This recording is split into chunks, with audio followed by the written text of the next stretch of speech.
Hey guys, before the video actually starts, I should tell you right now that I have a Patreon, and I've been telling you this in my other RWBY Everything Wrong With videos. Right now the Patreon probably doesn't have much new on it, because I've been adding new parts to this on Patreon early, but yeah.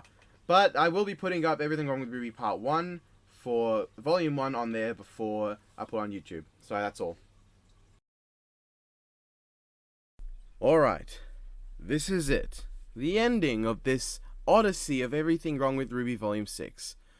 Given the incredibly warm reception it's gotten so far, and by so far I mean Part 1, considering that I'm recording this all in bulk, and only Part 1's come out yet, because I forgot to record this one because I'm a numpty, I might actually do some of the earlier volumes. I'll discuss that more in the Volume 1 video, which I don't know when I'm gonna get to making that, but I will, don't worry. People seem to like this, and who am I to not give them what they like? But let's get going. Let's finish off RWBY Volume 6. Before I get started, once again, I don't hate this volume. I do like it. It's my second least favorite, but that's because it's not as good as Volumes 1 to 4, but it is leaps and bounds better than Volume 5, which is kind of like saying the dog shitting on your back lawn is better than it shitting on your front lawn because people can't see your back lawn. You think in the off chance someone goofed that they'd have a loud alarm system for something of that size approaching? I'd have to be practically staring down the barrel of her cannon. What? RWBY, if you're enough of a marksman to shoot a missile out of the air, you can shoot a missile that's not moving at all. No, this doesn't count as her being impulsive, as it was a very well communicated and very coordinated attack. This round is still in its casing. This is not what a fired bullet looks like. The shot of it running through the dirt is ridiculous. Not only does it strafe way too slowly, it's also stopping at a point and not being a continuous beam. It should be hitting all the way over up there and dragging down. Also, that first shot of electricity did nothing, but this one did. There is no indication of why, considering both hit it about as well. When I think about it, why didn't Crow immediately turn into a bird and fly over? Like Maria does this and Crow shoots the missiles basically point blank. No coordination needed, you can just do it even if RWBY intends to shoot it as well. And once again, RWBY gets rid of all of Crow's concerns. Again! And then she goes and makes another speech. Again! That was the most pointless cut ever. It's basically the same shot but on a slightly different angle. For once, a RWBY speech doesn't fix it. But the problem is there's no repercussions and she doesn't even take this thing seriously. Either she's a little bitch scared of a 14-year-old, or she's the old RWBY unfazed of what she faces. Pick one, you fucking idiots! The cannon takes about 10 hours longer than normal to fire. All the time here it should have been like this.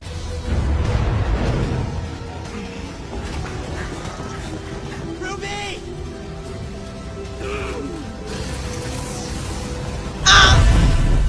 Also, I know Weiss did a glitch shit, but it clearly wasn't slowing her. And as such, RWBY lands with minimal force. You knew you couldn't win 2-on-1 at Haven. What?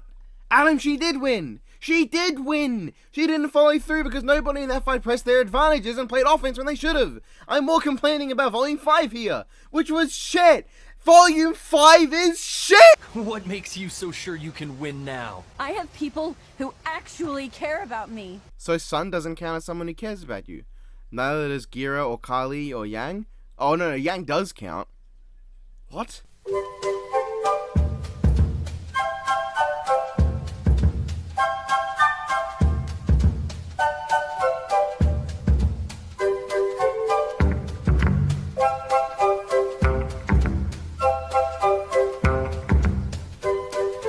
So she shakes here, but it means nothing. It doesn't affect her. The implication is that she sees Blake might die, but she's fine because of that. But why? This does nothing to the already ruined and absolutely atrociously written character she is. Why? So she's shaking a little bit, but it doesn't affect the plot. It's completely irrelevant. The only reason the shaking exists is so she can get rid of the shaking later. But it doesn't really affect her character and help her change anyway. Why doesn't Adam let go of the sword? Is he that stupid? This whole fight, his style of combat is based very heavily on speed and offense, which admittedly everyone in this show that isn't Neo bases their style on, but still, he could have just let go and shot her. Also, anyone who's thrown a punch knows that this is an awful punch, and instead of continuing with the momentum of a punch, which there still was, she instead wasted all with an Ember Celica shot that wouldn't be as powerful if she had just continued. You know, her punch posture had her still in this position, she had plenty of room for the rest of her punch to travel and unleash all that force. It's clearly not adding anything. This is the gimpest uppercut ever animated. Not only is the sound and effect absolutely pathetic, but her fist is in the wrong direction, there's no torque in her body, and it looks like she barely put effort into it. Adam, your sheath is still a gun! Just blow their brains out and be done with it! They don't have their auras anymore! You just allowed yourself to die. I mean, I hate Adam, but he didn't earn this loss. I guess they didn't earn the win. He was a moron. Also, his response to being stabbed is just hilarious. If you have a character whose in-character reaction to dying is, oh, then maybe don't have them die in a way that make them express that and immediately ruin the scene with a laugh. Like, watch this. Oh.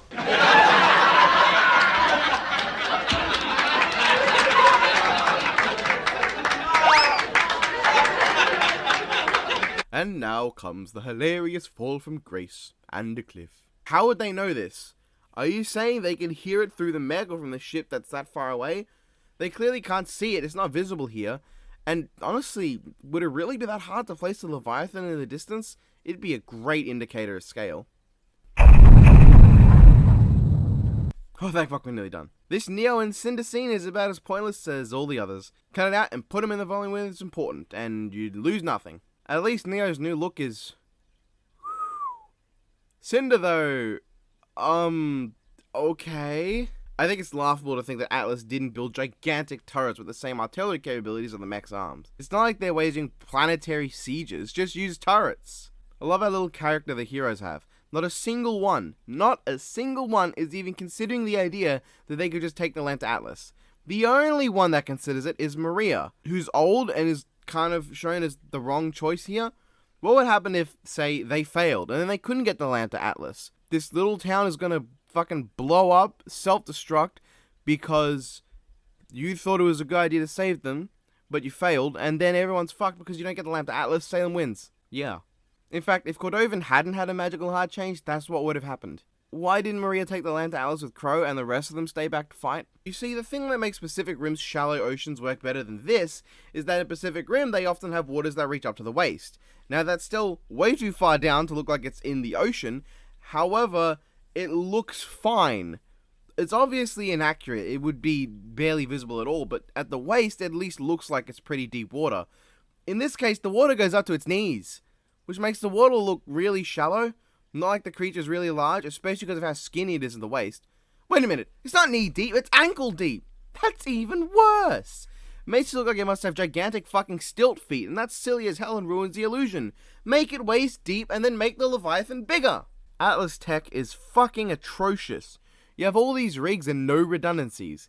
Why don't you have a second shield to defend the shield creating devices of the first? Double shielding is good. The second shield is so far away from the first that the first shield isn't doing anything to protect it.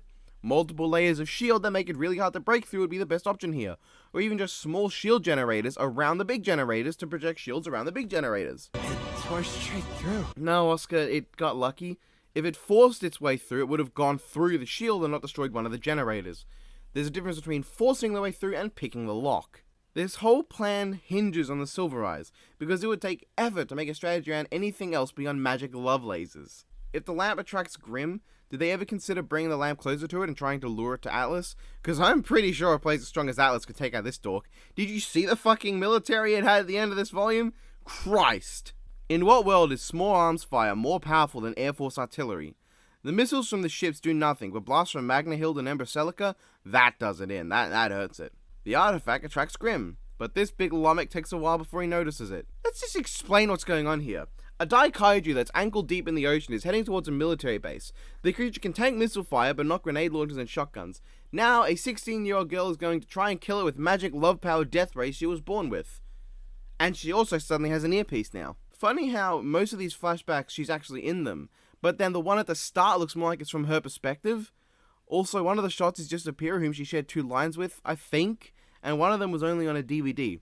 The problem is when you start the montage with a shot that looks like it's from a first-person view, it creates a disconnect when all the subsequent shots aren't. And now, for reasons unexplained, the same thing she did last time doesn't work this time, except she tries again and it works without a problem. I guess we're supposed to assume that worrying about your loved ones is not the same as remembering that you love your loved ones? How you're an awful friend if you need to remember that, Ruby. Yang's scared face for Ruby is amazing. Like, I know, I guess they're trying to show that Ruby wasn't focused enough, but how exactly does that work? Because in both of these scenarios, she's remembering a montage of all of her times, and that's it. I know this is trying to be epic, but the Silver Eyes aren't epic. That's the problem. You see, this show that's not the derivative of My Hero Academia anyway, is supposed to be really cool. Oh wow, Summer Rose. But who gives a shit? Nobody fucking gives a shit about Summer Rose, because RWBY doesn't give a fucking shit. That would be cool if we recently learned Summer died, or if we learned Summer was alive, or if RWBY actually mentioned her mother at all since Volume 3, but nope, not at all. Lame, lame, lame, lame, lame. It's lame. And people have been tricked into thinking it's cool. Well, I mean, I can't really say tricked, but some people watch this show without thinking at all about what's actually happening, and the problem is you can't just do them in the show try and take itself seriously. A show taking itself seriously is not a show you just turn your brain off for. That's not how watching a show works. People can blaspheme me all they want for saying that. My choosing to watch shows in different minds based on the intentions is just ruining shows for me, but it's really not. Watching a show like Chivalry of a Failed Knight differently to Fate Zero has allowed me to enjoy both to comparable degrees, despite one being a masterpiece at literally every level, and one being mediocre at literally every level, because I watch them both with mindsets that allow me to enter the target audience of the show and see what the creator was intending. When I rate a show, I rate it based not on objective or subjective quality, but primarily on how well it achieves what it wants to do. That's how Chivalry can be an 8 out of 10 when objectively it's like a 5 or 6, because it's amazing at what it wants to do. With a comparably 5 or 6 out of 10 show like Sky Wizards Academy, it's still only a 5 or 6 to me, because it doesn't do what it tends to do as well as Chivalry does. RWBY is a show that has changed the audience it was intended for so drastically with so little lead time, it's shocking. It's not like Trigun, where it changes gradually and over time you realize that the old episodes that seem more like their turn your brain off episodes are actually episodes to be watched with the brain switched on. You notice the small details and nuances that come back later in the series. RWBY is a show that tells you, first 3 volumes don't think, next 3 volumes do think, and use either mindset for the wrong set of volumes will betray you. Watching volume 4 to 6 with your brain turned off will make you miss the small things that are actually really well done.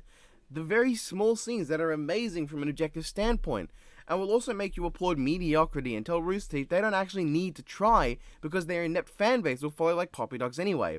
And watching the first 3 volumes with a critical eye betrays their purpose as well, and makes it obviously a bad time for the watcher because they're expecting the show to be something it's not. That's not to say there isn't value to watching something serious without thinking, but to say it's above a 5 out of 10 is dumb, because it fails to do what it wants, and fails to be good in the ways it's trying to be. If a chef makes a great cake, just the best cake, but the guy ordering wanted ramen, you don't applaud them, do you? You say, that's a great cake, but the people ordered ramen, you numbnut. And there are subtle things that people won't notice on their watch, unless they specifically watch with their brain turned on, but only choose to acknowledge the good things, which makes for a biased opinion on the overall quality, because you're watching with the sole belief you will like it regardless, and something I never do is going into a product bias. At least, something I never do is go into a product bias and then flaunt my opinion around as if it actually means anything. Like, I watched the Chain Chronicle trilogy and Danganronpa 3 with the mindset that I'll enjoy it regardless, and I definitely did. However, I'm not going to go around attacking people who heavily criticize Danganronpa 3, because I acknowledge there are flaws I probably chose to block out, and acknowledging flaws in something you like is not a bad thing! Because if it doesn't change your opinion, then it can lead to a better appreciation of the product for making you ignore the flaws and enjoy it in spite of them. Granted, I don't care if you like volumes 5 or 6. That's your opinion. Enjoy it. But if you watch it from a biased perspective and with a different mindset to what it was trying to do, then your thoughts on how objectively good or bad it was are completely meaningless. Your subjective opinion still has value. Subjective opinions will always have value to them. But your objective opinion on how actually good it is too biased to be an accurate criticism or view of the product. Although the one time where bias can have value is if it's subverted. Say, you're biased to like something but it fails too hard for you to like it, or you're biased against something but it's so good you love it regardless. Anyway, we're still not done with the episode. I just went on a dumb little rant there. This is the one time the Silver Eyes don't work to finish a Grimm off. But, once again, the one time something fails, there's no consequence, because Cordovin shows up. And no, I'm not going to say Deus Ex Cordovin, because it's not a Deus Ex Machina, even if it'd be funny if it was. Despite the running of this thing clearly shaking the torso a lot, Cordovin inside is not at all looking like she's in a running mech. Oh god, the jank! This is the worst animated part of anything RWBY related ever. Yes, this is animated worse than Volume 5, Episode 11. I just fucking said that. And Volume 5, Episode 11 is one of the worst things I've ever seen in my life. Now, I still dislike that episode more than anything in Volume 6, but this one moment is atrocious. It's like all they animated were the keyframes. There's no in-betweens. It's like it's moving at a frame a minute. And no, this is not epic slow motion. Slow motion requires more frames to pull off, not less frames. And yeah, you can trust me. I animate things. I know that it takes more frames to achieve a good slow-mo effect. Using less frames is how you emphasize speed, not slow motion. However, you need a frame rate that isn't a frame every couple seconds to pull it off. I legitimately thought my computer was lagging the first time, but I know that's not the case anymore. Also, that drill couldn't possibly fit into that mech's arm. I know this is in Volume 2 as well, but that volume was trying to be silly fun. You can't be this silly and expect people to take it seriously. It's like, why do people try to take Volume 1 or 2 too seriously? It's just trying to be fun. Shut up and have fun. Watch the later volumes with a critical eye. They're not trying to be fun. They're trying to be serious, mature shows. Also, this mech is going to achieve very little in that fight, as I doubt it's fast enough to hit any of the Grim, and, I mean, you know, they could have used the Incredible Mass of it to fit a bunch of missile pods and guns. Well, I mean, the problem then is that Team RWBY would be dead. So I guess we have to sacrifice logic for the sake of this poorly conceived plot. You see, they couldn't have Crow intervening too much. We might remember that he wasn't always a jobber and might question why he fails so often and never does anything. You know, this heartfelt moment between Yang, Weiss, and Blake is not even a microscopic fraction as touching as the moment with John, Nora, and Ren. Even if we never got any closure for Nora and Ren's relationship, that seemed to move a little in Volume 4 then just halted in these volumes. One line from Nora is not enough. It's still more heartfelt. This relationship is still more heartfelt.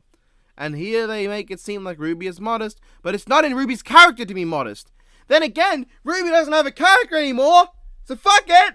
And thus, only Team RWBY show up to the front. Even though Weiss is the one person who shouldn't really bother going to the front, she lives here. Well, let's see all the matte paintings next volume. Hopefully they spend their time actually making a model for Alice and showing it properly instead of this lazy shit. See, I like these two. Emerald came to apologize, and when it's coming from them, it has more meaning. Then again, I'm always apologizing to my friends for things I didn't do or don't warrant apologies, so who am I to judge? Wing Baringles! Oh no, they're not a threat. And if they are the threat next volume, you can be assured the character's got another massive nerf. Also, they're Grim, and RWBY has Silver Eyes. What's dramatic about this?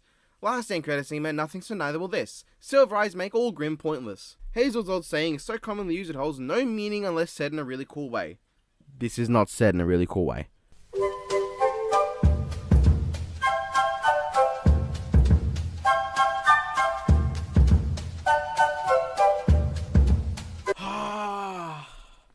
And we are done.